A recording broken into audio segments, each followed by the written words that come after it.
Winkelbrand's book. And that's the ultimate wow.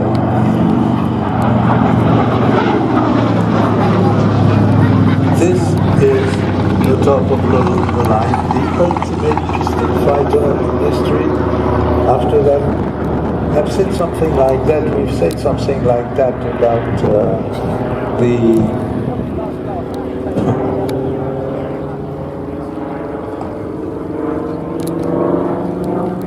if you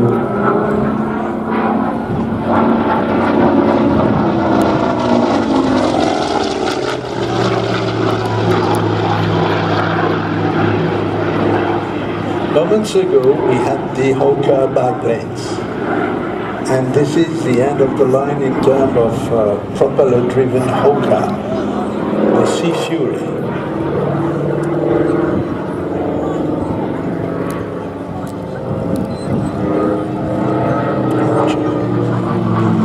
It's flown by Richard Grace and not Nick, as I said mistakenly a few moments ago. And the Sea Fury was the last fighter made in this country to be propelled across the sky by a propeller and not by a jet engine. Otherwise, this is absolutely a perfect aircraft in terms of aerodynamics and durability and balance. Some say it's been like a Bentley of the skies, or maybe an Aston Martin.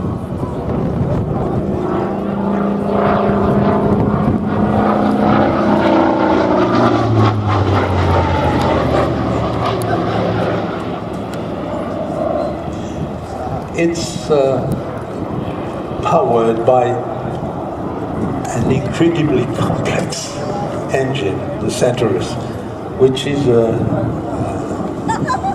has an architecture in terms of sleeve valves so complicated that it's even difficult to understand how it works, but it works. And these engines were the ultimate, because after that you could have made more powerful engines. The problem being to use all this power and put it into a propeller. Physically, at the end of the war, with aircraft like this one, like the Fury, and the Tempest, which was a land-based version of this design philosophy, they were reaching a wall. Because the propellers became so huge and heavy that they turned themselves into gigantic gyroscopes, which were preventing aircraft to fly straight. Flying when the jet arrived. So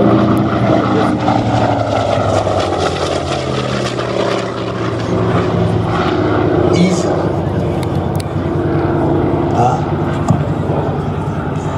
And in fact, it was a kind of a looping itself around. At the end of World War I, the fighters were using rotary engines, which were very heavy because the whole engine rotated in front of the airframe, and so the engine was taking the aircraft sideways, and it's with such power and violence that they were not controllable. The same problem arrived 30 years later with the ultimate propeller-driven machines like the Bearcat we've seen earlier, or this one, the Sea Fury.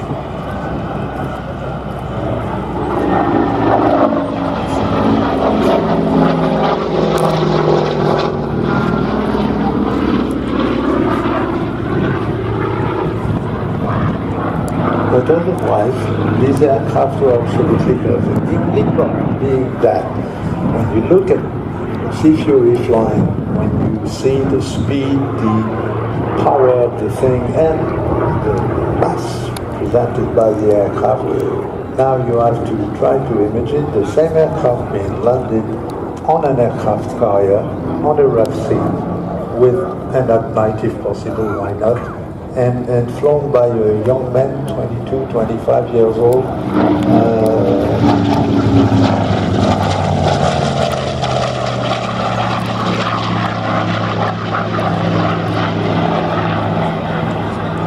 And bringing this machine, gear down, flaps down, trying to see something ahead of you on a small deck.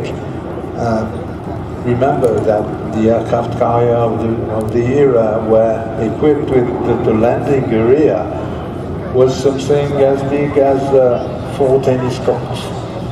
And you're making 100 miles an hour in this big thing which suddenly is very unstable because it goes slow and you're hanging behind your propeller and you're trying to balance it.